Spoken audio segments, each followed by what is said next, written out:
Can't tell if the camera's crooked or not. We're gonna deal with it. How y'all doing? You locked in? I'm locked in. Are you locked in? I'm locked in. Are you locked in? I think that served more as an affirmation than it did an update or telling you that I'm actually locked in, because in reality, I'm trying to make myself locked in. I'm pretty much getting ready to start my day outside of my house, right? For that, I made myself some food. Awesome. Literally, that's a win. I also got myself a lot of sleep. Also a win. That's awesome. I can acknowledge that today's workout, if it exists, is going to be a short one. Depends on when I finish this. I plan to record this now, head to the gym, and then edit all of this later. Until I get there, gotta lock in. So what's today about? Today is about focus. Today is about, like I said, locking in. If that means on your health, if that means on your well-being, if that means on some purpose or some mission that you have, I want you to lock in, I want you to focus, and I want you to do something about it today. Yesterday I talked about how I'm building a second income stream, one that's not just another job, but something that's more impactful than that. And while thinking about it since last night, I realized I haven't really done much for it. I haven't been focused on it. I haven't been locked in on it. So there's literally nobody that I could blame but myself for not having made any more progress. And that's okay. Blame does have its merits. It does have its value. Only if you do it right, though. What I consider blaming correctly, or should I say effectively, means if I'm going to blame something for the bad, I also have to blame for the good. Effective blaming is a very powerful tool to practice compassion, because it allows us to give grace, give compassion to someone who has wronged us. Sometimes that person is ourselves, but more likely than not, if we're feeling any type of, hatred or pain or fear towards another person, we are blaming them for the bad. There is always room to blame for the good. And I'll give you an example, because most people hear this and they go, no, there's absolutely nothing good that person has done for me. Whatever you're blaming another person for doing, they have also given you the strength if you learn to overcome it. The work you have to do is to see the possibility for a strength being given.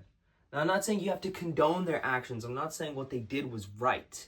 But what I'm saying is, when you blame another person, you're ultimately just poisoning yourself.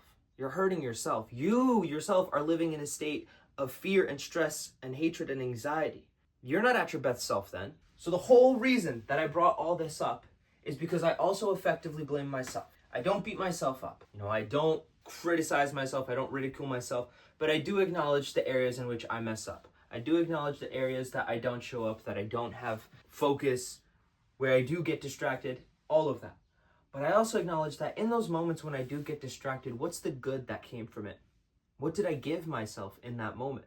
Because as of right now, I could sit here beating myself up about not having a full workout at the gym today. That's true.